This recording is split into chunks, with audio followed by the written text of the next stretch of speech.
can't lose. No, we can't lose it. Enjoy it while it lasts. Gambling gods, fickle bunch. Oh yeah, so easily We affected. have a shooter and a good one coming out for a new point. Get your bets down, ladies and gentlemen.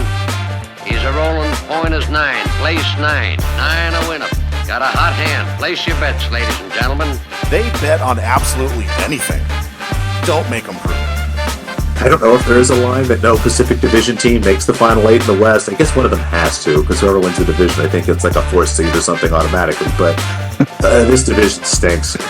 You're tuned in to Gambling with Good JuJu. Welcome in, everybody, to Gambling with Good JuJu, where the feel of fall is in the air and 2 a.m. bathroom trips due to 5-alarm chili are back in business. World famous. World famous Good JuJu chili. Check it out, folks. Not on the internet yet, but we'll get it in the merch shop here soon. What do you say?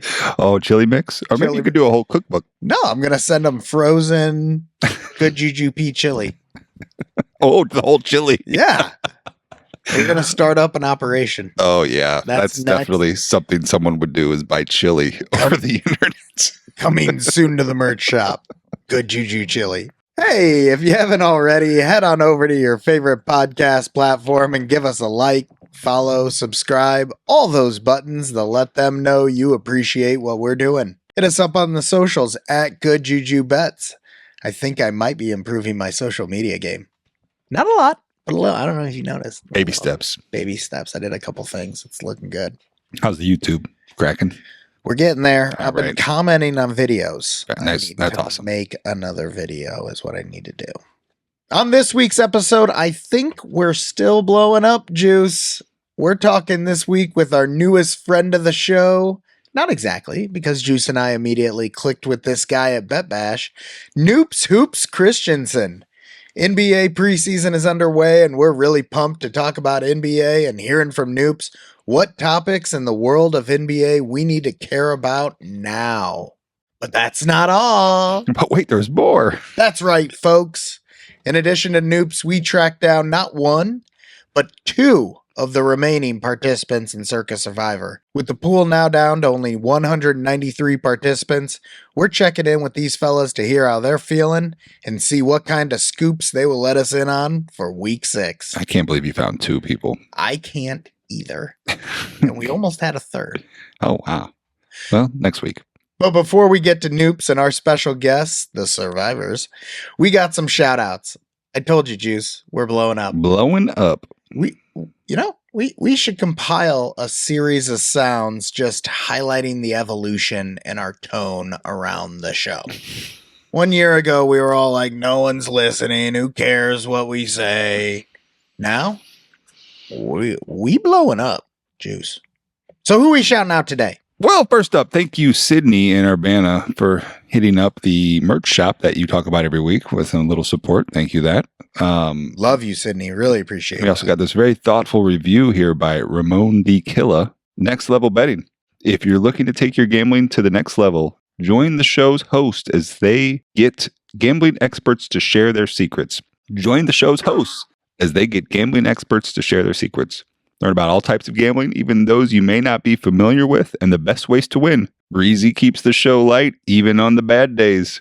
Sorry about your survivor pick, fellas, while Juice asks those hard-hitting questions. This is the podcast you need if you want to diversify your gambling habits. What a thoughtful review. Thank you. I love you, Ramon. Yes, thank you so much. Hit us up. We'll get you some stickers. So thank you, Ramon. That was so nice. Seriously. Yeah. What a nice review. Thoughtful.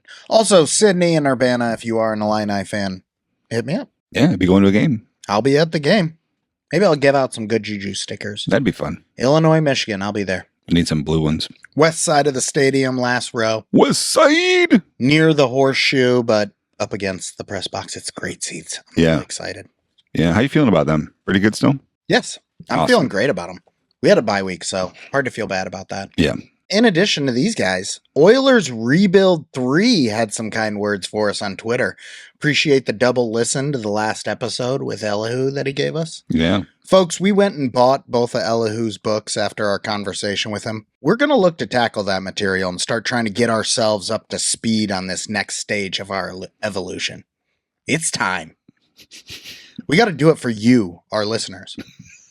When we are insanely rich originators for the sole purpose of making this show a little better, it will be one of the most hilarious paths a pair of individuals have taken to financial independence, which we will surely obtain once we read these 2 books. It's a how-to guide. What I'm saying, folks, is I'm excited to get filthy rich reading Elihu's books just to make this show a little bit more enjoyable. For the sake of the fans. Yeah. Jamblers, hopefully you've caught on by now. Juice and I run it up, and we use some of our gains to reinvest in the business. That's right, we invest in tools and services to grow our accounts even faster. But it's not just the skills, and it's not just the tools that make us winners. It's the good juju that seals the deal. So get your official podcast merch and bet smarter with our line of fresh tees and hats. They're available right now at goodjujubets.net. And remember, wearing good juju is always good juju for you. Yeah, it's never too early to start, thinking about those stocking stuffers. Seriously, Christmas is coming. All right, enough messing around. It's time for the heat check. Heat check. Juice, how about you start us off? You have a trip report to our favorite casino, the Paradise. Heaven on earth. Trip report, Paradise Casino. I have been there a few times since the last show. But, last Friday, stopped by, got my parlay insurance in, right? Okay, so tell me about this, yeah? Yeah. Nothing too exciting to report there. Got a couple insurance policies to cash in, but no winners. However, I was there and I need some change, so I figured I should probably just go hit up the new bubble craps machine, right? Okay. Easier than making change, right? Just gambling. Yep. So I smashed the buttons for a while, and before you know it, I'm up a lot of cash. But the real story is who stops by and sees me. Who? None other than Twitter celebrity Big J's Place. Big J's Place? Yes. He just happened to be at the casino, and so we started chatting, and he was there to play video poker. By himself? Yeah. I'm not trying to judge him about that, but yes. And I was like, well, have you practiced? And he said, of course not. And I'm like, oh boy, here we go. You have a way of ruining video poker for him? Absolutely. Oh I did. my gosh. What'd you do? No, it wasn't anything like that. But we had a great time. We sat down and played some video poker, and, he won a couple hands and I watched, and I think I got him hype about going to Bet Bash next year, maybe. You think he might go? I think so. He said he's always down for a trip to Vegas. Well, Jay, it is $1,000 that if you are a gambler, will get returned to you based on your time there and what you'll probably learn while you're there. Not to mention, you get to eat 50 donuts and go to 3 happy hours. I mean, you literally, the ticket pays for itself just in your time in Vegas. Just in donuts, yeah. 100%. Yeah. Okay, well, great. Good to hear from Jay. He was on a previous episode. Yeah. Folks, if you want to go check that out, Gambling with Good Juju, I don't know what the episode name is. Who does? We'll put it in the show notes. We'll put it in the show notes. But we're not putting it in the show notes. We're going to forget to do that. But it was fun to see him. And you know what? Any listeners, if you're out there, I bet I'm at the Paradise this Friday too. Maybe even with our friend of the show, Jolly St. Vic. Yeah, we'll see you there. All right. Cut that. No. All right. Let's get to some sports talk. People, all right. I have a PSA for you. If you aren't playing on Prize Picks, Underdog, whatever all those other sweepstakes books are, you should probably get on it. It's getting to the point where it's just printing money for me. I know there's a cap on how much you can profit before they shut you off, and I might be rapidly approaching that number on the next book, but when that time comes, I'm just going to move to the next book and do it all over again. There are a bunch of them out there, and you do not even have to be sharp yourself to get in on the action. Again, folks, this is not an advertisement. We're not doing that. I am trying to tell you people to get on a sweepstakes book. You can pay $50 for a service. I use Juice Bets. I'm not trying to advertise for them. Google it. You can find a bunch out there. I pay $50 a month for it. And in 4 months, I have 10x'd my return relative to my investment. Yeah. It has literally been as easy as possible to tail. They post a link, you click the button, you hit how much you want to bet, you hit submit, and you just wait. And over time, it has proven that these correlated parlays on sweepstakes books are easy to win. with. And it's fun, right? And it's a ton of It's fun. high variance, so it's hella fun. You're betting on multiple things, like basically SGPs parlayed with other games' SGPs to form these long slips. Yeah. And you get to cheer for multiple things across one game, and they'll give you enough slips that you got a bunch of them over the course of one day. Yeah. Just a quick report on this angle from my perspective. I've been betting just $10 per slip. I've now invested $200 in 4 months of the service, and I've 10x that investment. That's fantastic. Isn't that awesome? Yeah. I know we got friend of the show, Big Stevie, in on this too. Yeah. All right. So can I ask a couple questions real quick? Yes. So we're calling it successful for football, college, and professional. College, professional. I don't win at the esports. Yeah, so we'll chalk up the esports to the body bag, but that's cool. Is it like four leg slips primarily? Almost all 4-leg slips. Yeah. Occasionally there will be a 6-legger. If you have a smaller bankroll on the tacos and stuff, they'll drop a 2-legger for you to max out the promo. Gotcha. But I play it all at 4 legs, almost all of it. Yeah, I know. I was talking to Big Steve about this, and he said they kind of give out plays almost every day, right?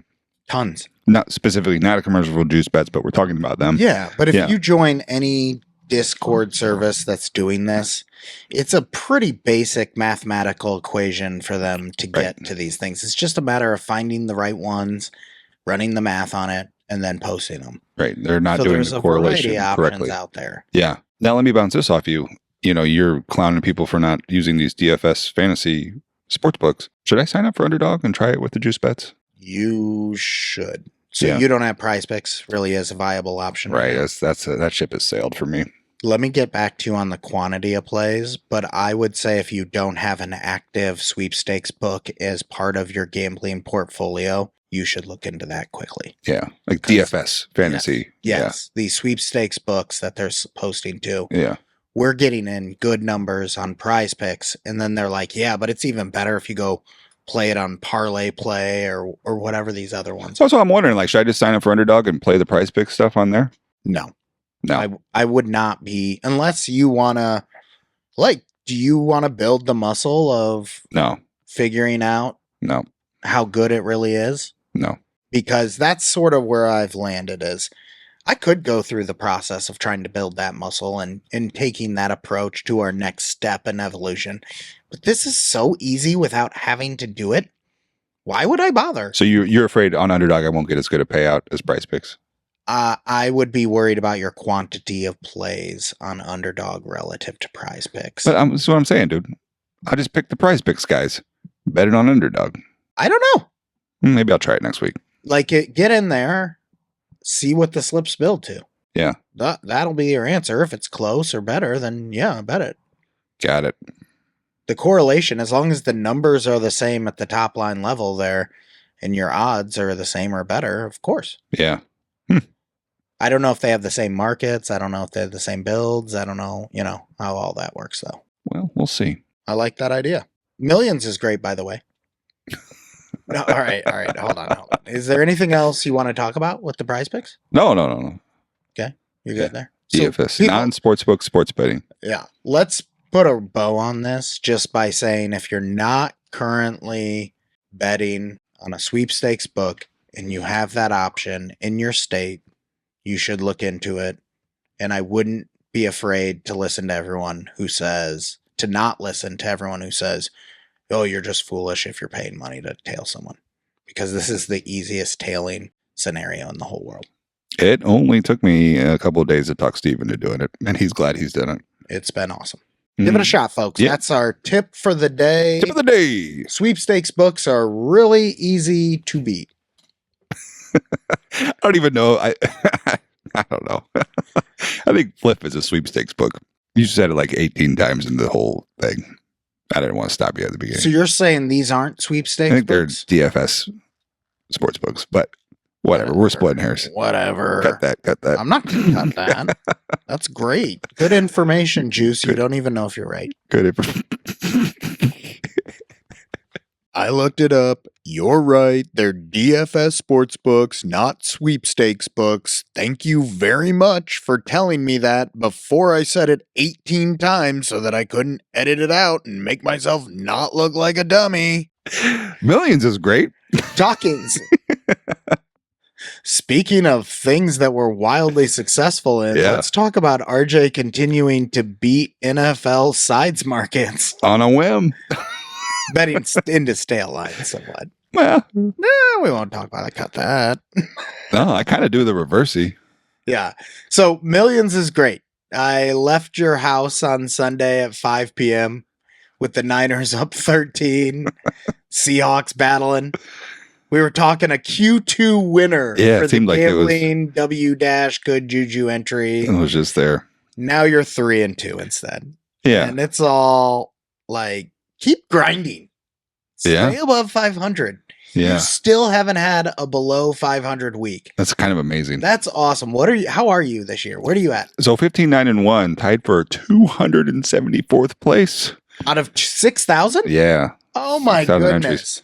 That's right, folks. We were just talking to, we're going to be talking to Survivor entrants who are one of 221 entries left. Well, you're 274 out of 6,000 entries. So congratulations. Yeah, it's kind of neat. And if the 49ers could have just scored a few points in the second half, we'd be sitting even prettier. But what can you do? What in the world? Yeah, That blow was up. awful. That was awful. That was awful. I'm so glad I spent the entire first half of the 49ers game making fun of Kurt, who is a 49ers fan, John, these ain't for big. always telling us his team will never cover the spread. And he was once again Debbie Downer on the 49ers covering against the Cardinals. And then they get up 13, and I'm just yapping at him. Just, here comes our insider, our 49ers insider, Kurt, with more hot takes. And then you left. And the then ticking I time bomb. left at halftime with them up 13. And I am sure that my attitude and my not being there probably contributed a little to his pissed off mood as the lead dissipated. Am I correct there? I don't know. I didn't ask him, but Was it could happen. enjoyable watching the second half with him? Oh, sure. Of course it was. But, not really. Because who wants to watch anybody's team loses? Like, it's not fun watching me watch the Bears lose. It's not fun watching the Bears lose. No. It's not fun to watch anyone watch their team lose. I agree. Yeah. So congratulations to you. We were feeling the highest of the highs Sunday afternoon. I was like ready to book my trip to go cash my I quarter know. two tickets. We were, audience, we were sitting around the garage and we were discussing, I have a 10% stake in his Millions entry. How big does the win have to be for me to get on the plane with him to go out to Right. Vegas? And I said, you have to win 6 figures. If I win 10K, I'm going. Right. Then we got into taxes and really nerdy stuff. But That's save probably that for another day. That's probably going to happen. yeah. He's going to go 5-0 the next 3 weeks, and we're going to win the second quarter prize. And I think that's $250,000. Yeah, So, totally. let's do it. Also, shout out Gino Silver, our buddy on Twitter and Instagram. He went 5-0 in week 1 of quarter 2. Oh, Yeah, we kind of Congratulations. bounce our picks off each other every week and stuff. And yeah, so he's in the Millions contest. yeah, for sure. Good for him. Congratulations on going 5-0. Good juju to your next week, bud. Yeah, also can't speak enough about this contest.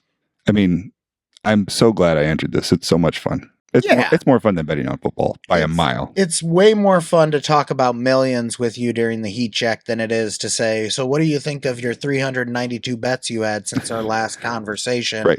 of which you sniped them all because they were just plus EV? Yeah, right. Yeah. So I am excited to talk Millions with you throughout this entire season.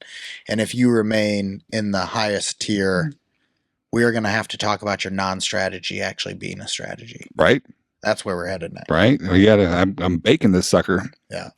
And folks, despite the fact that we have now been out of Survivor for 3 weeks, it's still a lot of fun to talk about it because there is still a lot of madness going on in this competition. There was another bloodbath week. It wasn't just Juice who felt the pain of the 49ers and the Seahawks. It's almost funny to laugh about him only going 3-2 and we should feel so bad about them, while another 50% of the Circa Survivor field went out this week between the Seahawks and the 49ers. Unbelievable. That is unbelievable. Yeah, I can't believe it.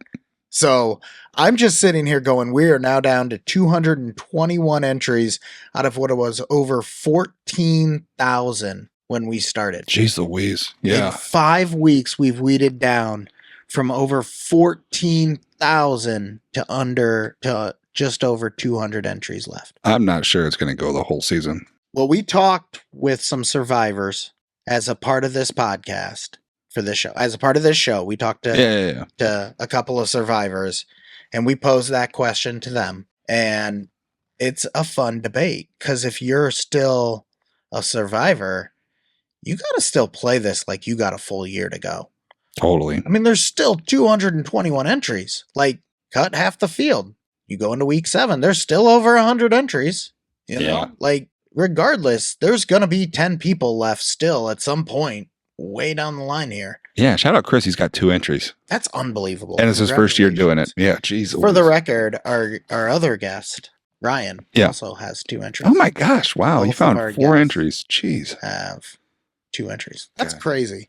That's awesome. We're really excited. I don't know that I could handle this type of sweat, though. So you don't want to win either? No, I definitely want to win. I'm saying I'd be hedging out already. Well, that's the thing. With so much runway still to go, hedging is not an option. Like, you're not going to hedge. But selling equity that's the way to do it. Early on, because there's still such a non-guarantee about what's going to happen with so much to go. I feel like selling equity would come into my purview quicker. Yeah, totally.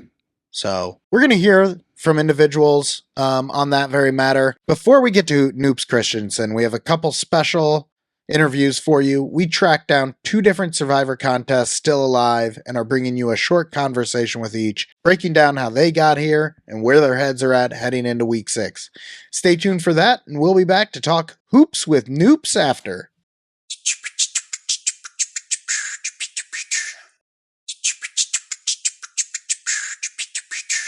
All right, Chris, welcome into the show. Chris is one of 193 individuals left in Circa Survivor. In week 6. And we're going into week 6. So it creates a really unique situation, and we wanted to pick someone's brain as far as where their heads are at. So, Chris, thank you for joining the show, first of all. Great to have you on. Yeah, great to be here. Thanks for having me. Absolutely. So give us the basics here. How many did you start with? How many do you have left? How are you feeling about your situation right now? Yeah, I mean, it feels good, of course. As you said, there's 193 people left. That's individuals, I guess. Some people have multiple entries. I think there's 221 total entries left, of which I have 2. So I guess luck has been on my side. It feels great. I did start with 10, got through week 1 unscathed. Wow. Week 2 was a little more hurtful. I lost 8. So I lost all the entries I've lost were all on week 2. Oh my goodness. A tough one. So let me ask this then. Have you been avoiding the biggest favorites on the board? Because the biggest favorites on the board have been what has consistently knocked people out. They've lost you done every that week. Intentionally? Yeah, I mean, I think that's sort of the general strategy is you want to sort of, as people say, zig where others zag. And if 40%, 30% of the pool is taking someone, you probably don't want to be there, because that's how you move up, right? Like, that's 98.5% of entries are out right now, and that's because picks have been concentrated on a lot of those favorites. And I guess luckily, it's weird that it's happened this way. It's never happened before in NFL or in Survivor history where this many people have been out so fast. And that creates a unique situation for how you're going to approach the remainder of the season, because it has to feel weird with the field this decimated and still being only 5 weeks into the season. Where's your head at in terms of, I still have so many weeks to go. There's still 183 people or 192 people I'm competing against here. What are you thinking in terms of, am I selling equity here? I probably can't be hedging here. What are you thinking along those lines? Yeah, I mean, you really, it is exciting to be at this stage right now with so few entrants left. But if you zoom out, there's still 221 entries that are left, which is a lot. I mean, a lot of the non-Circa pools I've played in, that's what they start with. Like, that's sort of a normal sized, I'd say, Survivor pool. Circa's obviously massive with 14,266 entrants.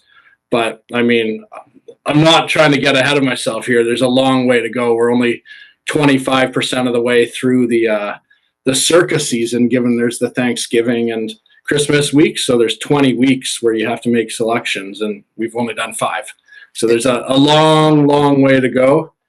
And each entry is worth, I think, 60 some odd thousand right now. But I mean, it's hard to imagine getting through another 219 people to be that sort of sole survivor. You asked about selling equity. I mean, I realize there's Survivor Sweat and there's a few other marketplaces, if you will, where that can happen. It's crossed my mind, but I don't think I'm not at that stage yet. Okay. Wait till the field shrinks a bit more. To me, it's just you've built up so much equity so quickly, and you still have such a long road ahead of you with it. It almost messes with the mind in terms of how do I really want to approach this from making sure I turn myself profitable given how much opportunity there is still to fall out. Yeah. I hope we feel what that's like one of these years. I'll never make it to October. Give me a break. So what's your approach? Can you talk a little bit about what your approach has been? Is it just zigging where everyone else zags, or are you still targeting specific? Yeah, especially now teams? At this point that we're so, like we're talking about, there's a lot of entries left, but there's really also a few entries left, right? It's really like a math problem, I'd say. And I'm certainly not a big math guy, but you look at a few factors. One, what's the likelihood the team's going to win? What percentage do you think other people are going to pick them? And what's their future value? Where are you going to use that team in future weeks? And then you sort of make a decision based on that. I'm not a huge football guy. I'm not going to try to outsmart the Vegas books and think, I really think Green Bay is going to win this week. I don't like Arizona or whatever that team may be. So I don't try to outsmart the books. I just look at the money lines, take those as effectively an efficient market, and that's what guides my decision. And I've been lucky, to be honest. Like everyone that's got this far has been lucky. Yeah, there may be some strategy involved, but at the end of the day, we've all been quite lucky too. A lot of luck. All right, let's play bookmaker here for a second. How many weeks do you think this contest is going to go, Chris? It's a really good question. I've thought about that. I mean, it is 20 weeks. I think last year, I wasn't in the pool last year. This is my first year in Circa. Oh my gosh, good for you. Wow. It went the whole distance. 4 people ended up splitting it. Correct. There's been a lot of carnage so far this year, but I'd like to think things the ship straightens a bit and the favorites start sort of winning. And I wouldn't be shocked to see it going the full slate, the full 20 again, but at least till Christmas. I'd set the over-underline probably at Christmas. Yeah, I mean, at Christmas, people are not going to have teams left, right? I mean, well, certainly everybody saved a team for Christmas. But how do you feel about your teams remaining relative to the field? I haven't looked too deeply at, like all the field entrants remaining, but I mean, I still have Seattle. They play on Christmas. I have Chicago as well. They play on Christmas. It would be a really awkward spot if it gets there and I have both those teams and I effectively have to pick Seattle or Chicago who are playing each other. So yeah, there's been a lot of my decision making has been saving sort of those teams that play on Thanksgiving that play on Christmas, but yeah, everyone else seems to have those decisions too. So right, if everyone's saving a certain holiday team and you can use them a bit earlier, you could have a very good EV spot there, provided you have other teams available. Just out of curiosity, will you be impacted by any personal bias when it comes to the Seattle Seahawks? Just for the audience listening, not watching. Sure, yeah, he's got on a Seahawks hoodie on. I'm up in Vancouver, so that's the closest team by proximity. I'm certainly not like a diehard fan. I care much more about who I bet on. I'd happily, even if they're in the Super Bowl, and for one reason or another, I thought there was value betting against them, I would. So yeah, I'm not a diehard Seahawks fan. All right. Before we let you go, Chris, do you have any first thoughts on Week 6 or anything you're looking at just from looking at the board perspective that makes this week interesting? This week is interesting. I haven't done, I guess I'd say a deep dive yet, but I mean, just looking at it on first glance, Philadelphia is a 9-point favorite. So obviously they're very likely to win, I'd say. 78, 80% sort of range, but they're probably going to be picked by a high percentage of pool, 30 to 40%. So I don't know. It's interesting. And then you look and they have a lot of other weeks that they could play. What kind do you target a range in terms of if a team's going to be so popular, I'm trying to target within a specific ownership, or does it just depend on the week there? Yeah, I think it's more of a week-to-week thing for sure. Got it. And a lot of it depends, like if Philadelphia, say, was a massive favorite this week and there was no other weeks to play them, maybe you just roll with everyone else and take them. But they have so many other weeks where they're valuable, so it's a tough decision. There's a lot of other teams. Houston's the next favorite. I don't have them. They were the only team that got me through week 2.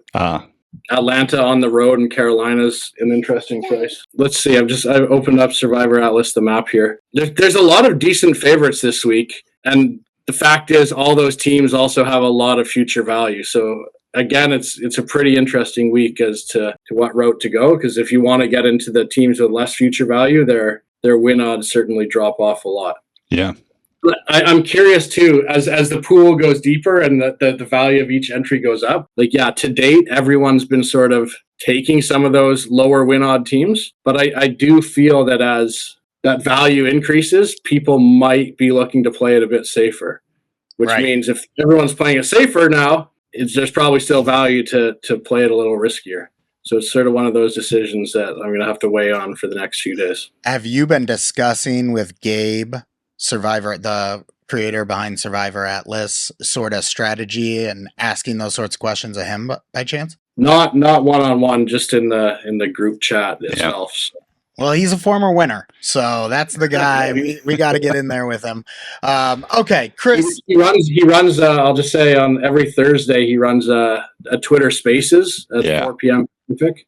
So I've chimed in on there a few times as well, and I find at this stage of the tournament pool, it's not really that big a deal to share alpha or share thoughts. So there's still a lot of entrants left. So, and if I say, hey, I'm taking Philadelphia this week because I feel that's the best option, it probably might lead others not to take them, which is to my benefit anyways. Totally. So I find in a pool like Survivor, it's not really that big a deal to sort of share insights with people. And that's what Gabe said when he was on the podcast with us, is creating that community, getting people in there. He said he wanted to see someone from the Survivor Atlas Discord win this year.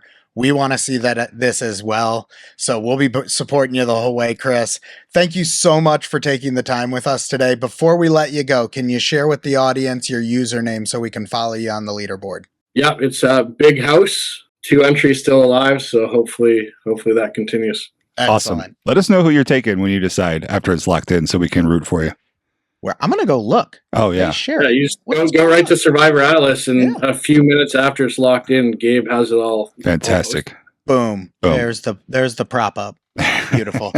Chris, Thanks, Chris. Good juju to your entries the rest of the way. We'll be cheering for you. Hope to talk again soon. Love it. Thanks, guys. See you, bye. bud. Audience, we welcome in Ryan. He has 2 entries still remaining in Circa Survivor, correct? That's correct. Yeah. So if you could start off, how many entries did you start with? You're down to 2. How are you feeling right now versus where it all kicked off? I started with 10. I maxed out. Last year was my first year playing at Circa, and I only did 2. So I'm down, started at 10, down to 2, little by little. I've got to this point. Last week, I did lose 1 with Seattle, like a lot of people, but that's the game. I mean, there's so many surprises this year that it's hard to feel confident anyway, really. Who are the 2 that you had to get through last week? I had the Bears and the Packers. All right, go Bears. The Bears were a piece of cake, but the Packers were another sweat. So yeah, but hey, they came out on top. Yep. So it has to feel weird with the field this decimated and still only being 5 weeks into the tournament or into the contest. So where's your head at in terms of selling equity at this stage of the game where you still have such a long roadway, but you've built up so much equity early on? Yeah, I mean, you definitely don't want to, get this far and, don't get to some money of some kind. So I thought about it. I mean, I had a lot of success last year and did sell a little bit of equity, but I think at this point we're still, even though the numbers are small, we're still really early in the game. I mean, that said, I didn't expect to have this low of a number in week 5. I mean, you're looking and planning for 18 to 20 weeks, so it is mind blowing to think that we're at this number. How long do you think this contest goes this year? I still think it's going to go at least past Thanksgiving. I thought before last week that Christmas was still in play, but I just feel like the uncertainty and this low of a number. I mean, there's going to be another explosion somewhere. And then once there is, then, it's going to get creative. So I'd say a week after Thanksgiving if I was betting on it. So you do not believe that this contest is going to go all the way this year? I don't. But I mean, I'm no expert when it comes to the timing aspects. So I'm still preparing that it's going to go all the way. I think you have to if you really want a shot at winning this. That said, I mean, I'm thinking about taking teams that I wouldn't have taken, with this kind of number now. Does that impact your decision on whether or not to hedge as you get further along? So would you hedge earlier in the season as a result of the fact you don't believe it's going to move? Obviously, you have to see where the numbers go in terms of participants. Yeah, you have to think about it. I think it's still too early to hedge. I mean, once you get under that 100 mark, maybe, 80, whatever, then you probably want to get serious about it. But we're, still 21 entries and, still a lot of football. So do you have a specific approach to picking your teams each week? It's kind of zigzag. I mean, I listen to a lot of podcasts. I do a lot of research. If there was a major in Survivor, I feel like I would be very high up there. I mean, I'm constantly on Twitter and just listen to different perspectives. I'm not just a blind follower of a certain handicapper, but I'd like to hear different theories on why. And there's a lot of great information out there that's endless. I mean, if I had, 30 hours a day to focus on, I probably would, but real life kicks in too with, having a life with real estate and my family. So any particular resources that you can shout out for the audience's sake? Yeah, I mean, I'm a big fan of VSiN. I loved Follow the Money when it was early morning. I can't watch a lot of it now or listen to a lot of it now. Heard it. Miss those guys. They introduced Adam Chernoff a few years back. I like to listen to his daily in the morning and some other perspective and just reading up on, what's going on. A lot of injury reports. I follow a lot of beat writers as well. I found that to be very informational and unbiased many times. So just keep studying. That's great information. Any first thoughts on week 6? How are you feeling? What are you thinking? Well, this is an interesting week because I'm a huge Browns fan and I had to sit through last week and watch the debacle that everyone did. And, hate to cheer against your team or, to bet against your team. But at the same time, I mean, it's hard to envision, Deshaun Watson all of a sudden figuring it out and going to Philly and getting a victory. So I think everyone has to look at that. But you also have to look at, other times to possibly play Philly, other entries that are out there or teams that, you may not have a lot of use for later in the contest. So it's not a given that I'm going to go that way, but it's hard to argue, Philly coming off a bye and the Browns in such disarray to not consider.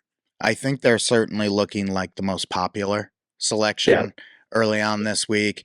And that's kind of the debate you got. Everyone who's still in it has to weigh is, do I go with the heavy favorite here and take, the problem is this year you say, take the win to survive, but every week this year, the biggest favorites on the board lose. So it's really hard to kind of say that at this point, but what we know from long-term experience and from what we know from the experts who pick these games, that's still the safest way to go. Yeah, absolutely. I mean, it's, I thought coming into it, fading a lot of these rookie quarterbacks, but I mean, look at Jalen Daniels. I mean, he's just killing it. And before the season started, I kind of circled the Ravens at this spot. I don't know how you can have a ton of confidence going against him, right? I know. Especially with the team coming off of overtime. And, the Ravens are solid. Don't get me wrong. As a Bears fan, Ryan, the start of the season for Caleb versus Jaden Daniels has been frustrating. Let's put it that way. Yeah. All right. Just for the audience to follow along before we let you go here, what is your username on the leaderboard? Sorry, bookies. All one word. I'm sure you can spell it, but got entry number 1 and entry number 9 left. You can see it on Survivor Atlas. And if you look at my thread, you'll see how far I got last year and how much pain I'm still in from last year. So I guess my best advice is to not get too cute and go with your gut. And they can find you, Sorry Bookies, on Twitter as well? Yes. Okay, excellent. Well, Ryan, thank you so much for the time. We really appreciate having you on. Good juju to your picks the rest of the way. You've got a whole team of people supporting you now. Thank you, man. Appreciate that. Awesome. Have a great rest of your day. You too. Bye. Bye-bye. All right, thanks once again to Chris and Ryan. We're excited to follow their picks as they go along the rest of the way here. I feel like we have 4 of the 221 entries now to cheer for ourselves. Yeah, absolutely. I'll be cheering for these guys. Yeah. Yeah, I'm excited. We're going to be cheering along with them. I hope you had a good time listening to those conversations. We're going to head into our next topic because this is almost a double episode at this point, don't you think? Yeah. All right, we're talking hoops with Noops with Good Juju. It's NBA season. The preseason is in full swing, and we're excited to bring on Alex Noops Christenson to discuss the upcoming NBA season and learn a little bit more about another interesting personality in the world of sports gambling. Before we get to that, it is the NBA preseason. We are feeling the tingle. We're getting so excited to ramp up from whatever our bet volume is now to 3 times as many bets here in a couple of weeks. Juice, gut check. How are you feeling about our Boston Celtics heading into this season? I'm so excited. I'm so excited for Banner Night, and which is the next night we record, by the way. But we can adjust. No, it starts at 6:30. It'll be fine. But I'm so excited to see what this team evolves into. I think there's another level of evolution in this core group, and it's either going to be the greatest thing in the Celtics franchise history, or it's going to totally let me down. And I can't wait to see which happens.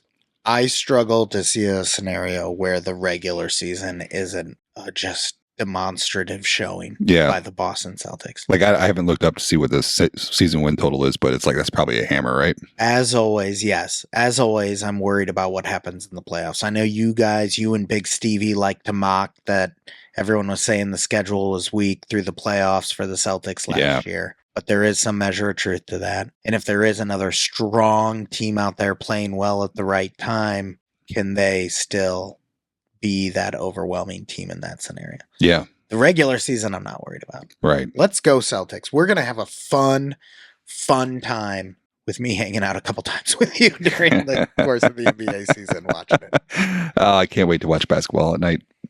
I'm just 100% locked into clicking that button, man. When we get back to NBA season, that top-down betting, that odds screener, it's going to be like Christmas morning to me. Yeah. I wonder how long I keep my MGM account open. I mean, good luck. Yeah. Because I'm right now like a VIP on MGM. Yeah, good. Not really, but I'm above their minimum limits and all that, and above their minimum promos and all that stuff. Yeah, that's fantastic. Let's see how quickly that either goes up or goes away as NBA season hits. Because I feel like we're entering our busy season in terms of gambling now. Absolutely. We're excited to do it. So I'm getting Christmas Eve type vibes. Good. As you should. All right, folks. We wanted to get the lowdown from someone who knows in betting the NBA better than us. So we brought on Noops to celebrate the season in style. Next up, our conversation with Noops. You can find Noops on the Twitters @_Noops. That's NOOPS. And find his content on FTN Fantasy and via the BetUS_NBA channel. We'll talk again after. Noops, you're from Philly, correct? I'm indeed a Philadelphia guy. I grew up in a town of Westchester with the space about 30, 45 minutes outside of the city. Have lived in Philly or about the furthest, I think maybe an hour away is the furthest I've ever lived away from Philadelphia. So that would make you then a 76ers fan, and you're all things Philly? It's just the Sixers for me. And it's one of those things where that Eternal Sunshine of the Spotless Mind movie, if I could have something removed from my brain, it would be my Sixers fandom. It is the only thing that I love irrationally that causes me pain and suffering. I love the Phillies because my mom loves the Phillies, and I love my mom. I love going to Flyers games, but I just don't quite understand what's happening out there. I'm sure that there's something beyond like what I'm seeing. Super fun. And Eagles fans have ruined the Eagles for me. I think the best way I can describe why I'm not an Eagles fan is because one of my friends, he's a longtime Eagles fan, is walking at the Jersey Shore sees a kid in a Saquon Barkley Giants jersey, takes it upon himself to walk up. Now, my friend, it's a grown man, walks up to a child in a Saquon Barkley Giants jersey and looks at him and goes, "Are you excited to see him play for a winner?" The kid's father stops, looks at my buddy and goes, "You're the third adult today to walk over to my son and say some about the Philadelphia Eagles. What is wrong with you people?" Oh my God. And I think that explains what I think of when I think of Eagles fans. And not that I don't want the Eagles to win. I mean, the three greatest days in the history of the city of Philadelphia are the signing of the Declaration of Independence, the Eagles winning the Super Bowl, and the signing of the Constitution. That's basically it. But no, I don't consider myself an Eagles fan. It's just the Sixers. That is my pain and suffering. That is my true stupid love, if you will. I'm pretty sure the best part of that whole story is the fact that he's railing on this Eagles fan for doing this, and yet it's his buddy. Like, yeah. Because we have those friends as well. Yeah. So we absolutely understand. We used to have a third host of the show who sounds like your buddy. So And I appreciate that you backed up everybody's notion about Eagles fans, because, it's pretty well known. I mean, they're not. I don't think they're as bad as maybe people make them out to Sure. be. They're not going to fight you, but there's just a general a nastiness to it, and this like bizarre entitlement that because they're an Eagles fan, they get to behave this way. It's a very complex thing. If I ever take psychology classes, maybe I'll write a book about it someday. New York Times bestseller for sure. So I do think it's important to inform you that we are from Peoria, Illinois. So obviously we're Boston Celtics fans.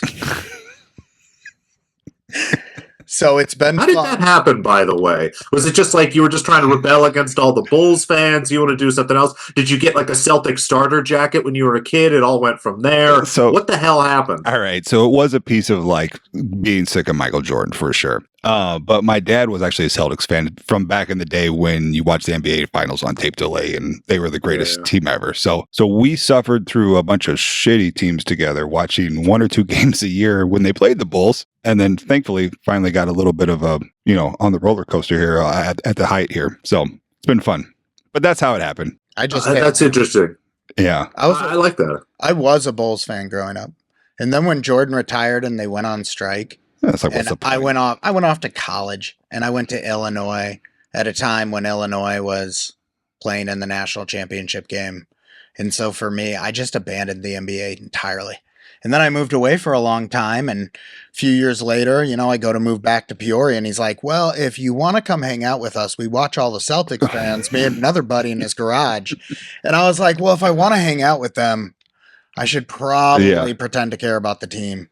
And that was almost 10 years ago when I started pretending to care about them. It feels weird telling people you're a Celtics fan from Illinois now, but like, let it be known, like, I was excited when they hired Patino. Like, I've been on this train for a while. He's the real. Well, I will say that's an all-time sell high, by the way, to walk away as a Bulls fan in 1999. I don't think anyone has ever walked away at the peak like you did. You saw it on the wall. I mean, it was immediately coming. And it also just timed up with other things in life. We hit certain stages and the world turns around us, Noops. Indeed it does. The only constant is change. Yeah, exactly. So what do you think of the George edition?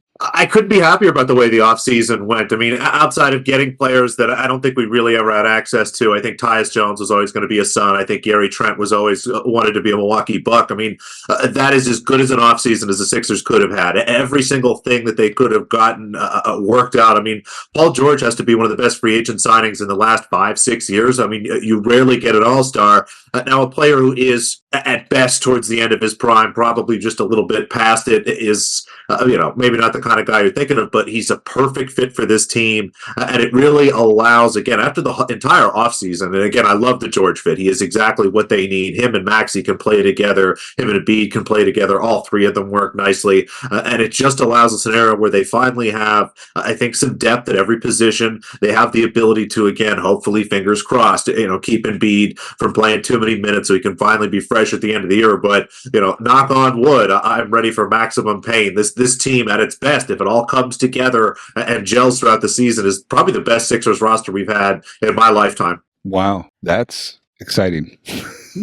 Audience, we're going to hold the pin on where he thinks those 76ers stand relative to our Celtics. First, we want to get to a little backstop, so there's a teaser. That's what I'm Okay, going for. tease. I'm going for a Wow, good teaser. I'll tease. clean it up and it'll sound really nice. I like it. You can work on your greedy teaser, but that was pretty solid.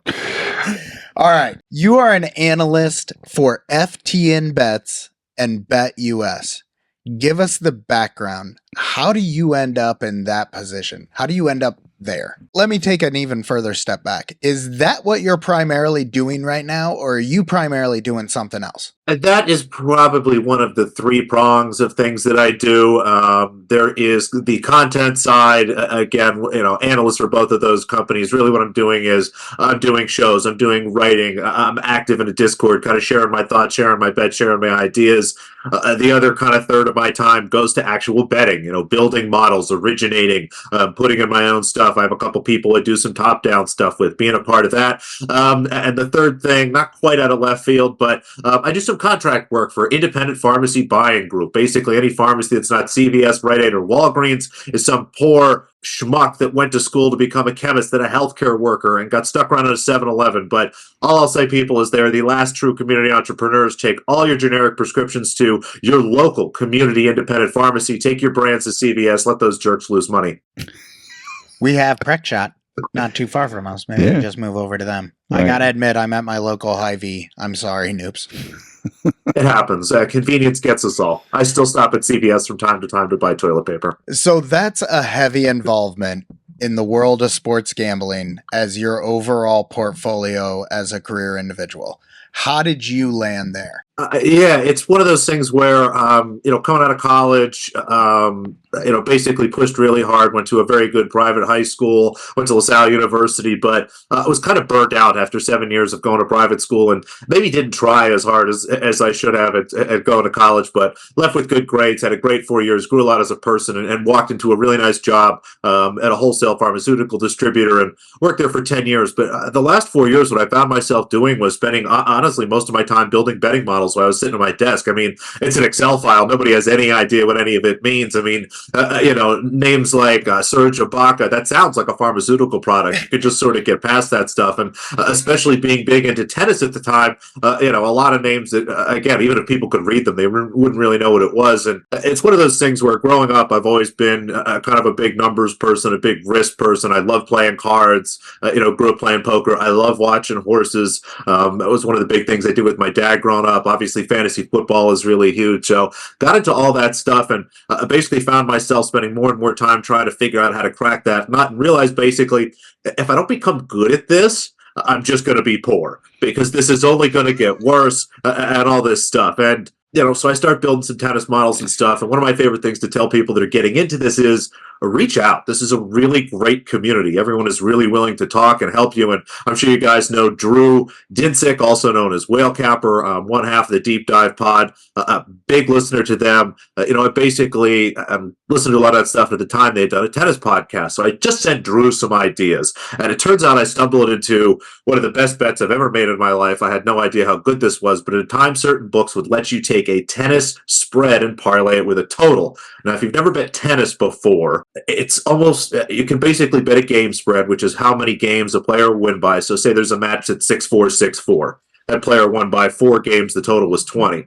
If you're a favorite and you have to cover 5.5, 6.5 games, that is highly correlated with a match going under. Basically, it has to happen quickly. The more games there are, the lower the margin could be. So I shouldn't have been allowed to do that. And I'd done enough math to basically figure that out. Reached out to Whale Capper. He's like, holy JuJu, this is really stupid. Why are they letting you do this? And sort of turned that into my first intro into kind of a couple chats. I mean, DM Twitter chats, basically stuff like that. And now I'm amongst this group of people that are much smarter than me, are much better bettors than I am. So what can I do? What can I provide? And what I realized is after a decade of working in corporate America, being the fourth generation of my dad, my grandfather, my great grandfather, all really good salespeople. I come from a family of people, the oldest of 4. My dad is the oldest of 6. My mom is the oldest of 4. We don't get together with less than 20 people, and they all like to talk. So what can I provide to this group? All these sharp people, all this stuff is happening, and they suck at content. I love all these guys, but they can't talk. They don't know how. how to, sort of get that stuff together. So I started doing a lot of content stuff. And what I find is, the first show I did, the Net Worth podcast, was a tennis show originally. And that's kind of the first ball that gets rolling down the hill that leads me into that, because it was just a way for me to provide value to smart people, to increase my network, and continue to build sort of a brand, to build some notability, to meet smarter people as I continue to learn, as I continue to grow. And what are the markets that what are the sports that you're emphasizing right now? Always been a big NBA bettor. That is my favorite sport. I think basketball is the greatest sport. It's one of the ones that I really watch religiously. I love doing that. I think there's a lot of value that could be had in NBA futures if you time things right. And then tennis. We were talking before we got on here. Tennis is the greatest gambling sport in the world. 20 hours a day, 11 months a year, someone somewhere is playing tennis, and we can bet on it. And it is something that you need a little bit of data. You need to understand the markets, I think, a little bit. But if you're just someone that gets up, watches tennis, follows a few players religiously, figures out how they play, it ends up being a lot like handicapping boxing or UFC. Now, I know we get punched in the face. There's a lot less blood, if you will, but it's one-on-one. It's all about styles. It's all about tactics. It's all about the situations. And the best part is, as an NBA handicapper and someone who bets on the Sixers a few times a year like a jerk, knowing Embiid's going to be out 10 minutes before the game starts, if your tennis player gets hurt, even during the match, they just give you your money back. Oh, really? Do you have trouble Indeed. getting down on tennis, like, since it is kind of a niche market, or? So it's only a niche market in the United States. Okay. Tennis, if you go globally, is one of the top three betting markets. I mean, it's soccer, tennis, and then depending on where you look, either basketball or American football still. But depending on where you look, and depending again also on what you bet, right? So there's all the levels of tennis. You have ATP and WTA. If you're going to bet those high-level matches, that's not too hard, especially offshore if you're willing to use some crypto and stuff like that. But even at U.S. books, that's not too bad. But if we're looking to bet first set total alts, if we're looking to bet, player games, goofier things like that, it can be tough. But the higher-level stuff has never really been a problem. Interesting. Do you utilize partnerships as part of your process for getting your action down? Yeah, I'm kind of just on the cusp of that. I'm still at a level where I could mostly get down just by myself, but recently have run into some problems. And as you start to scale up, I've started to work with a few people, and I've yet to break into sort of that next level of, the syndicates, if you will. But there are people out there, folks. If you need to get down and you have a good model, there are people with hundreds, if not thousands of PBHs, most of which from Texas, it seems. So the individuals that you were talking about and the network that's helped you build yourself out to where you are now, that's not like a part of a syndicate itself. That's just a community of like-minded individuals. That's just kind of how it works in general. It's one of the things we always sort of make fun of, the concept of syndicate, like it's this. Now, there are organized groups. There are people who have offices. Again, Spanky has an office. Joey Toons has an office. Other people like that. But it's not like this group of like rough people. Like I don't know, syndicate has like this mafia feel to it. Like this guys in suits that show up or something like that. But it's there is groups that work together, but it all connects. I mean, Spanky knows what Toons is betting. Toons know what Spanky's betting. Everybody knows what all the sharps are betting because they have all the accounts. It is this a giant sort of network, and there are hubs place to place. But again, there's something about the word syndicate that just it's one of my favorite things about this too in general. Anytime you meet professional people, anytime somebody they tries to make this sound cooler than it is, or like more serious, and it's like, we're not a syndicate. This is ridiculous. No one has ever broken anyone's legs over some PPH you didn't get paid for. You just eat it and go forward. This is not some sort of mafia movie. It's just a bunch of dudes sitting in chairs staring at 6 monitors all day. Like it's it's basically corporate America on crack. We need to start a Good JuJu syndicate, but it's not going to be anything like that. Nope. No, it's going to be Good JuJu. It'll be great. I promise. That's what we're going to do. You got to find like a big guy who's like a sort of a bodyguard type to stand silently in the back of all that stuff. He doesn't ever says anything, but when it's syndicate time, he walks out. And he just, right, I think you can already see, I can see him, he's putting it all together, but that's what I would do is just part of the gag, it's like Barstool Advisors, they bring in Feinberg, obviously you don't have to pay somebody like that, but for the JuJu syndicate time, you got to bring in the guy, you got to bring in your protection. Noops, audience, Noops just found the role for Jolly St. Vic on our podcast finally. The muscle. He found We're just gonna put him Jolly right here in the Saint Vic. background. He was our It's a third great host. name for a muscle guy. This is Jolly. He's our muscle. This Yes. is jolly. See, now we've got it figured out. Okay. This is hilarious. So, what makes NBA so appealing to you from a betting perspective? I think it's just my love of basketball. I really love the game. It's something that I grew up playing. I grew up watching. It really makes sense to me, and it really fits in nicely. I mean, from a handicapping perspective, I think that there are some things that I enjoy about the fact that the regular season is a completely different sport than the playoffs, and it's not just an effort thing. I know everyone kind of says that, and I will always roll my eyes and sort of push back against that. It's the fact that during the playoffs, you get to a day or two off in between games, not just to rest, but to plan. Mm-hmm. And you get to play the same teams over and over again. I mean, during the regular season, you could be playing a team that runs one night, a physical team the next night. You have a night off, and then you have to go play a completely different group of people. I mean, it can be just really tough. So the regular season for me is just a really fun challenge of trying to find little edges in, this team has made a lineup adjustment. This team has found a way to work in some new players.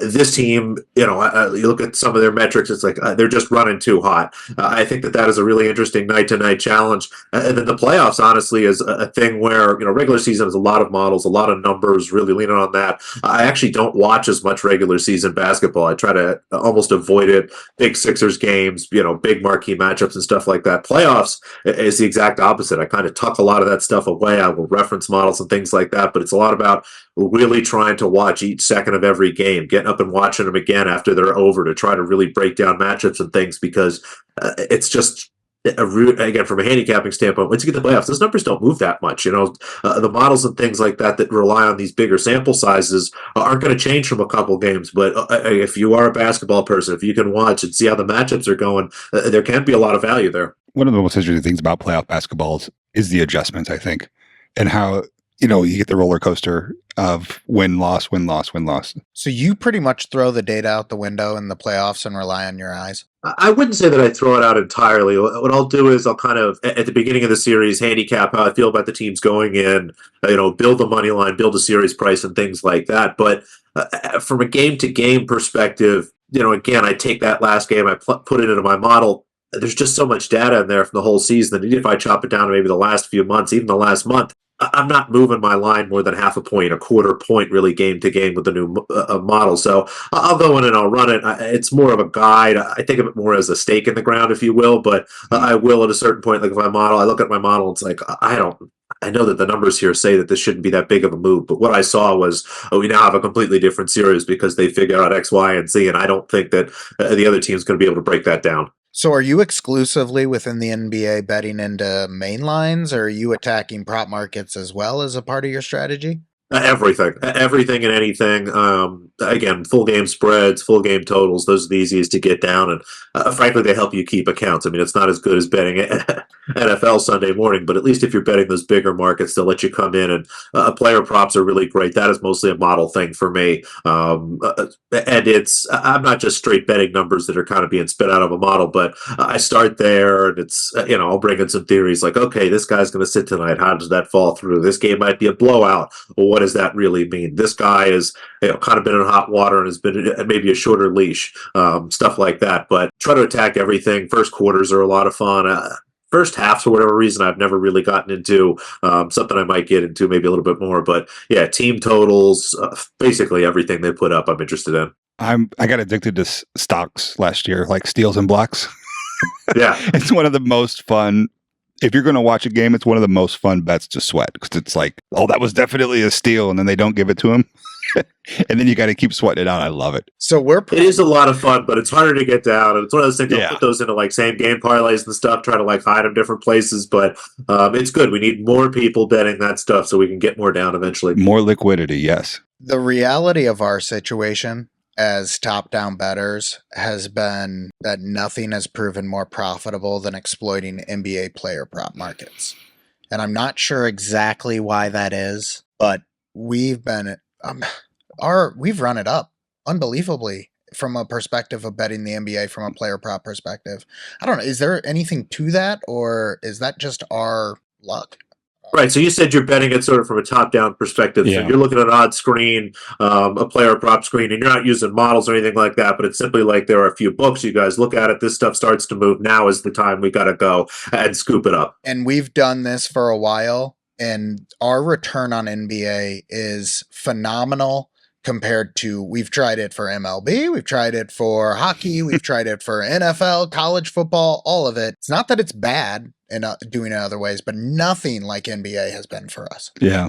So I'd be curious to hear if there are other sports where player props work like that. But what I think is happening there is player props is kind of the perfect storm of an inefficient market that is inefficient in certain places. And what I mean by that is, because it can be harder to get down, because some of those full game markets are more efficient, player props are a thing where if you are betting through PPHs, if you are betting through a big network, if you are betting through certain books, it's easier to get down. And what you have is efficiencies on some of those levels that then sort of feed down through to other books. But because it's smaller handle, because it's smaller potatoes, not everyone sort of catches up. So if I had to guess, you guys are betting a lot of stuff at MGM and DraftKings, and you're burning through Canby accounts, like they're on fire. And I'm sure you're getting down at some other bigger places. FanDuel maybe a little bit will probably take some action. That's a pretty good prop book. But I think it's one of those things where certain books are really efficient. And if you can identify them, like it sounds like you guys have, there's a lot of time and a lot of other options to sort of get down. Those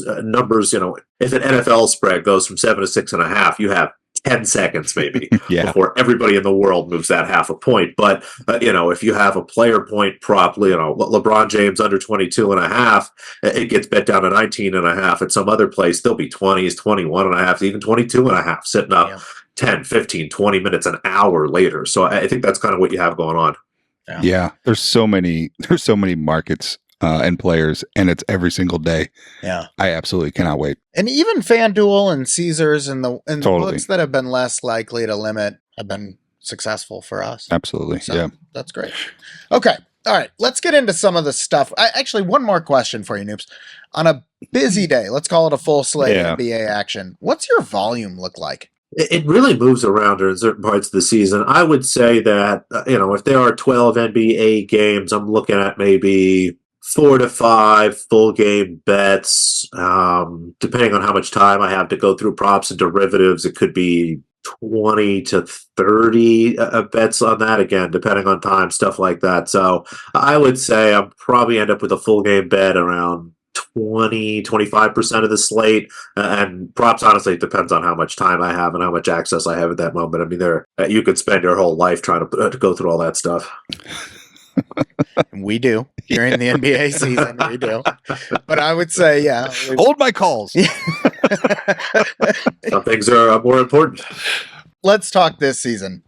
I'm a fan of betting futures myself. They're fun. They give a lot of entertainment EV for a fairly small price. Just purely from a pizza money perspective, I enjoy betting them. But last year, the Rookie of the Year competition, boring. Wemby had it locked, start to finish. This year, looks like Rookie of the Year could be a pretty fun market with some profitable opportunities. Do you have any first thoughts?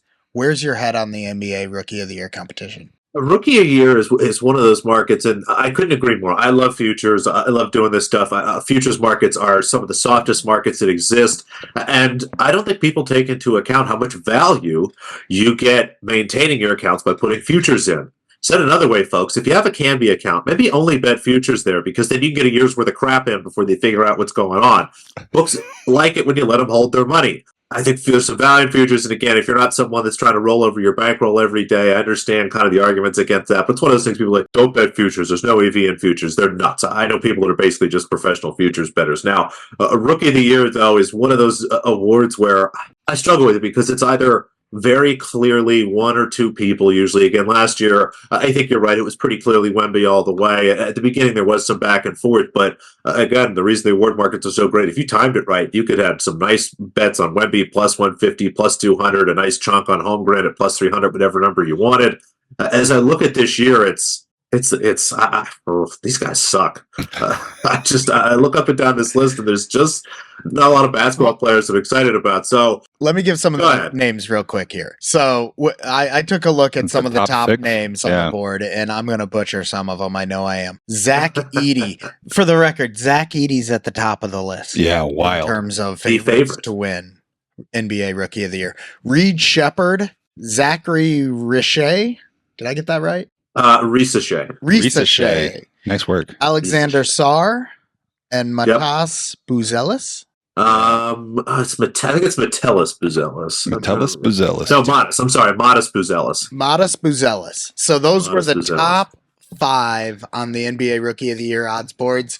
I only know 2 of them, and to be honest with you, I would not have expected either one of those 2 to be an NBA Rookie of the Year candidate. Yeah.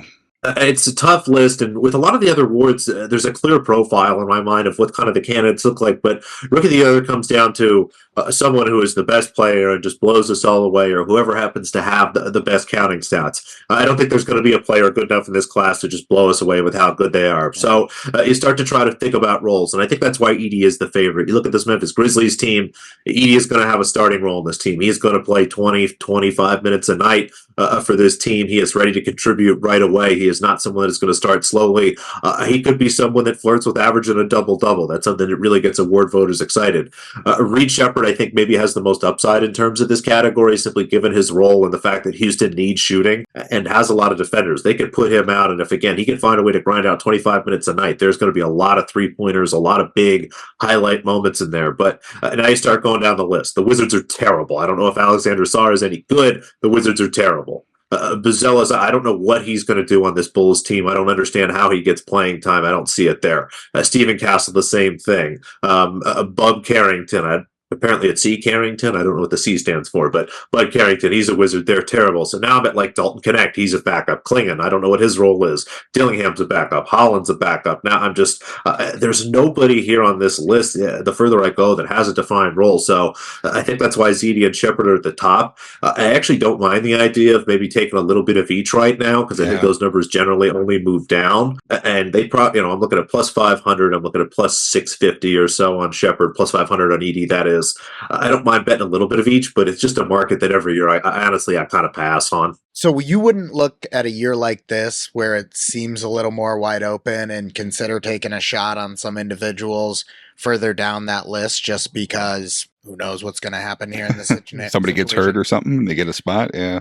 As long as it's not Bronny James, I think that is the right strategy. I guess the best way to say it is I'm not equipped to make that decision. I'm someone that watches, I don't know, how many college basketball games are there in the tournament? I watch about, take that number divided by 2. That's the amount of college basketball games I watch a year, and all during March and April. So I don't know who a lot of these people are. I recognize some of the names, but like T. Shannon, he's going to play for the Minnesota Timberwolves. If you would like me to start talking about idea. Terrence Shannon, sir, I can talk about Is that his name? There you go. I would have couldn't. I'd have guessed names for 20 minutes and not that come is up with my Terrence Shannon. So. that is my shooting guard for my Fighting Illini. Oh boy! But I like your idea. The way I'll say it is, in chaos and variance, there is value, but I'm not equipped to find it. If you are someone that, look down the list. If you can make a case for somebody at 30, 40, 50, 60 or more to 1 that at some point comes in, gets a role and grinds it out, this is a good year to do it.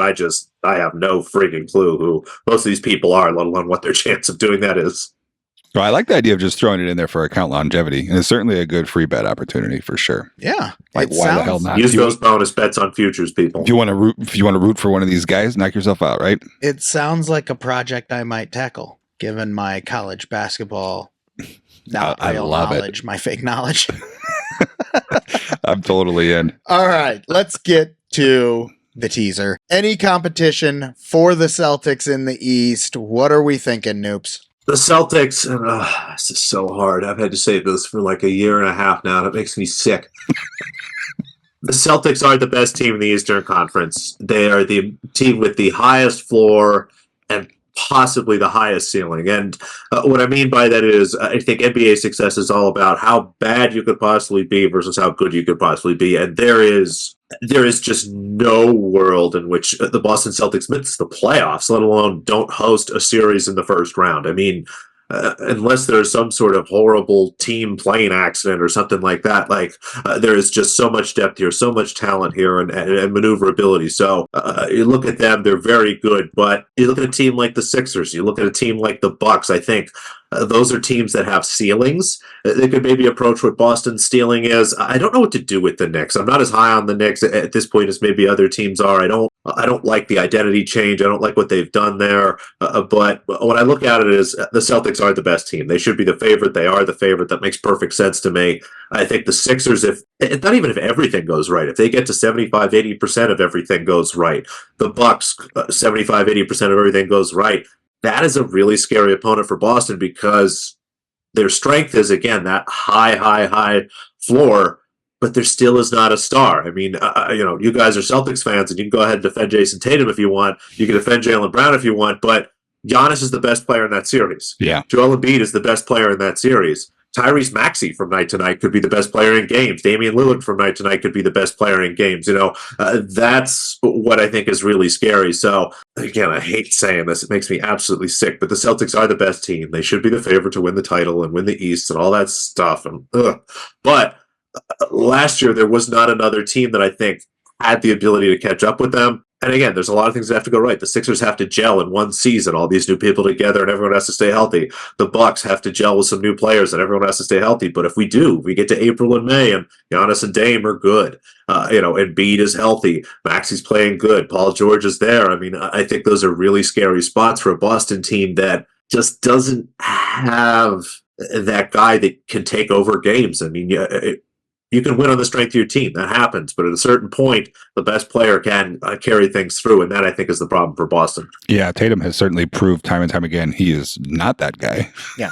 Look, at the end of the day, if the last 2 minutes of an NBA game didn't exist, I would argue with you all day about Jason Tatum. But unfortunately, those last 2 minutes of an NBA game do exist. And I'm flabbergasted with what's happened with him at that stage of the game. And maybe he turns a corner this year. So yeah, we're excited. We're excited. We believe obviously in the Celtics, but we were skeptical Celtics fans all the way up until they did it last year because of what we'd seen every year leading up to that. Yeah, no superstar like you said. Right. But here we are. Again, you got the two of the best defensive guards, if not the two best defensive guards. You have always can have 4 or 5 guys on the floor that shoot. And I think the problem with Tatum, and I'm curious to see what happens this year, is he became a little too much a layup or three-point guy. I think at the end of the day, he's got to find some way to develop the mid-range. I think you guys have to find a way to put him down on the post and let him get a little bit physical. It seems like he's either shooting step-back threes or trying to go to the basket to get fouled. And he's pretty good at both of those things, but he's not great at either of them. Yeah. His shooting late in the game has been horrendous. And if he I don't understand why he doesn't try to get to the hoop every time late in the game. Get fouled, get to the hoop. You have that advantage. Yep. But you would have heard this commentary about 5 or 6 different times on our show over the last year as well. This is true. This is not the first time. All right, let's talk about the West. Yeah. So we don't know much about the West. No, we don't. So we hope you do. But there's a couple of things here. Which one of these do you think is the most interesting to yourself? The Jokic MVP chase, OKC breaking through, the next step in Wemby's career, or the LeBron Bronny situation? What's the most interesting thing specifically? Let's start there with most interesting thing in the West. So I know which is last. It's the LeBron James Bronny thing. That is dead last by a mile. That is so far down. It's not even on the list. I'm not going to write it down. That was a trick question. We put that in there. It's a plan. I think by far the most interesting thing is the future of Victor Wembanyama. I think anytime that you have a guy that has shown flashes, that has shown potential of not only being an all-time NBA great player, but someone who has already done things that we've never seen before, is out there befuddling people that have played basketball their whole lives. It's one of my favorite things early on. A player would go up and they know how much distance Wemby is behind him, and all of a sudden there he is, and they would turn. And with this stupefied look, like, I don't understand. Are you like, that has to be the most exciting thing. I mean, he is anything is possible for him. And that's really, truly incredible. And that's something that gets you to watch San Antonio Spurs basketball every night. A team that is generally bad, that is not terribly interesting otherwise. They're a must watch. I don't care what you're doing. That is a team that you got to see every night. Jokic winning another MVP. I'm not sure he cares about that. I mean, it would be really great for him and stuff. I more just want to see if this Nuggets team can find a way back to the level that they were at.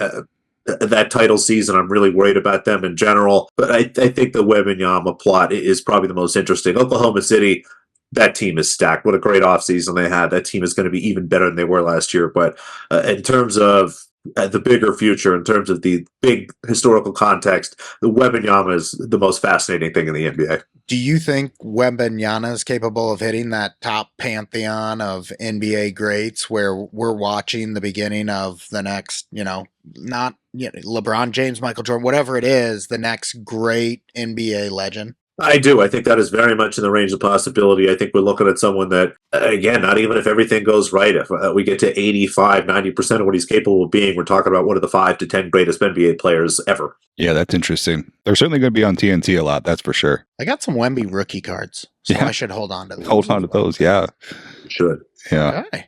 Get them graded, put them somewhere sealed, vacuum sealed, make sure the temperature's good. Got to take care of those. Is there anything in the West that we missed in terms of storylines you thought are pretty interesting heading into the year? I think that, a lot of things people have already been talking about. The Memphis Grizzlies are going to be really fascinating this year. That's a team I've been buying on a lot. I wish I could tell you to bet GG Jackson 6th man of the year. That was my favorite bet until he broke his ankle and now will be out 3 to 4 months. Again, this is why tennis is so good. I would just get that money back. Unfortunately, I'm going to have to stare at GG Jackson tickets in my account all summer. I think one of the more interesting things is going to be, what comes out of the Pacific Division. The NBA all of a sudden has become this league where divisions really kind of dictate what's going on. I mean, in the Eastern Conference, it's really the Milwaukee Bucks in the Atlantic Division. You look in the Western Conference, the Thunder, the Nuggets, the Timberwolves, all Northwest Division teams there. So you look at the Pacific Division. That used to be the division that really drove things. The Lakers, the Clippers, the Warriors, the Kings, the Suns. And last year you had 5. All 5 of those teams were top 10 seeds in the NBA. So they either made the play-in, made the playoffs, things like that. There's a chance that none of them do that this year. Now, I'm not going to bet on that, but you look at this Phoenix Suns team, again, highly fragile. If Durant goes down, if Booker goes down, this is a bad basketball team. The Kings, DeRozan's an interesting ad, but it's kind of the same team, and we know what the flaws are there. The Warriors, I like what they did. They added some nice pieces. There's some depth there, but again, an injury to Curry, all of a sudden this falls apart. I think the Lakers stink. I don't understand what they're doing. They didn't add anybody. They've changed nothing, and they got 2 of the best seasons they'll ever get out of Anthony Davis and LeBron James at the same time and couldn't do a single thing. The Clippers are going to be the most annoying team all season. They are going to make games ugly. They're going to be a great under team. They are going to lose hand over fist, but probably find ways to cover in frustrating fashion because Ty Lue is a great coach. But I just look up and down this division, and again, this is the division that's defined the last decade. The Warriors. You had the Suns put this great team together, and even before that, they were making NBA Finals with Chris Paul and 8, and the Lakers, again, won a championship. The Kings are kind of the darling of the last 3 seasons. The Clippers and the endless potential there. I think this division's going to stink, and I think that this is going to be a great group of teams to fade. And I don't know if there is a line that no Pacific Division team makes the final 8 in the West. I guess one of them has to, because whoever wins the division, I think it's like a 4th seed or something automatically. But this division stinks. A lot of takeaways in that little rant. My number one takeaway is, as Celtics fans, that LeBron James is done. And the Lakers stink. The Lakers stink. I'm surprised. And I didn't say LeBron James is done. I want that on the record. I did not say that. I will never say that. That was an interpretation, sir. However, the Lakers stink. I will say that. I read between those lines. No, I get it. But the other part of that was the Suns. The Suns, there's still so many big names that are really, really good basketball players on that team. It's just purely there's no depth whatsoever and dysfunction around Kevin Durant. So The Suns, I think, are the team that might make that last little rant not look quite as good, simply because, and I know it's hard to think that Tyus Jones is a player that's going to totally change things, but to be able to get Tyus Jones, to be able to hold on to Royce O'Neal here, to be able to get Monte Morris, just has more NBA players there. And I think one of the biggest problems the Suns had last year is, as good as Booker is, as good as Beal can be, as good as Kevin Durant is, none of them are creators. They can be good passers. I think Durant is a very underrated passer, but they're not guys that can bring the ball up the floor under pressure and initiate an offense. Tyus Jones is going to do that. He is happy to just bring the ball up the floor, get the offense going, not turn the ball over, play some defense. He is just going to be a perfect fit, and that can allow, again, Booker, Beal, and Durant to create spacing. But Mason Plumlee is going to be playing like 20, 25 minutes a night for this team. I don't know who Oso Iguodaro is, but he is Plumlee's backup.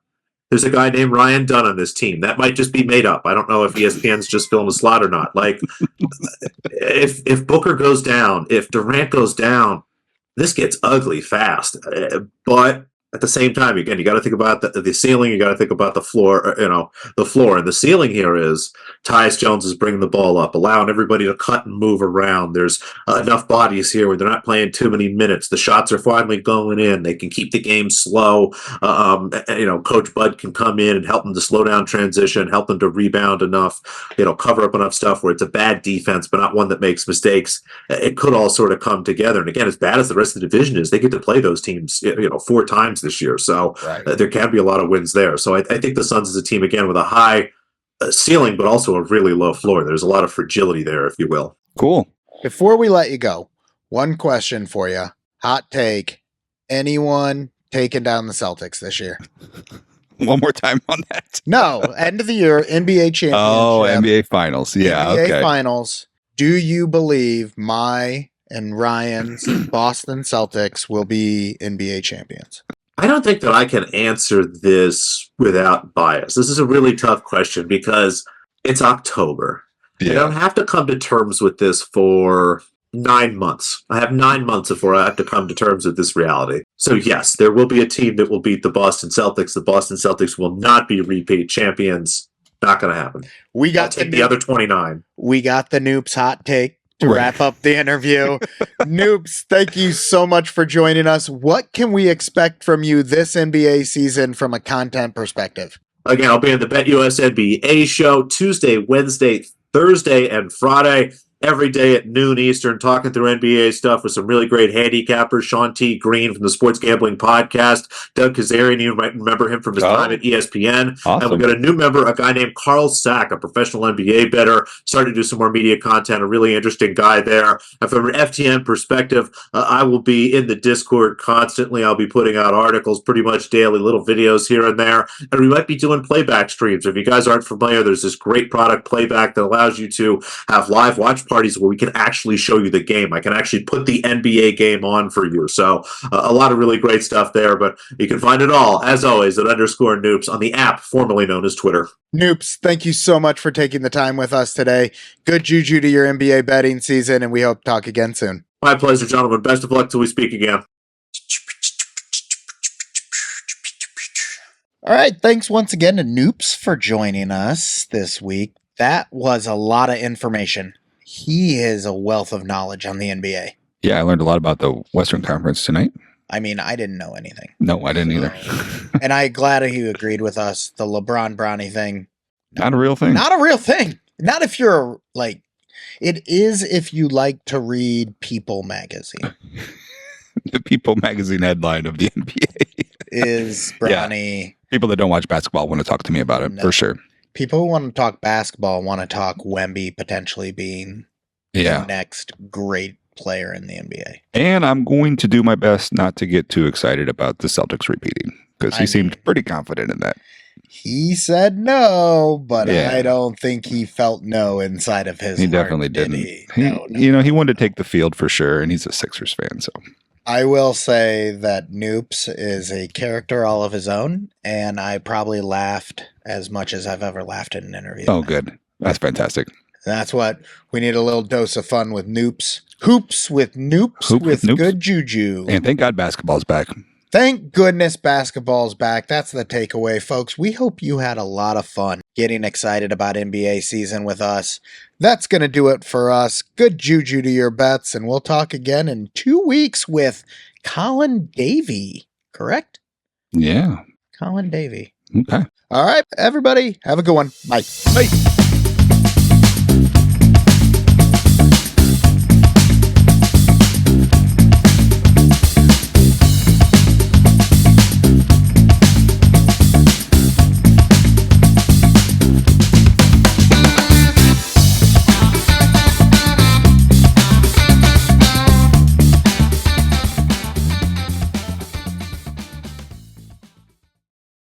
I saw the Ella Who one. Like after Bet Bash, it was like 3 a.m, and him and one of the girls from I think Unabated or whatever company he was hanging out with were like playing craps, and apparently like it was the first time he ever played craps, and he couldn't wrap his head around like putting stuff behind. I looked at him, and we connected because I'm like, it's integers. It has to be a multiple of what your bet is. It's either 3, 4, or 5. He's like, oh. And then we like hung out for like an hour and played craps, and I think we lost money because it was craps, and we didn't win a ton of money, so I assume we just lost. That's my kind of night.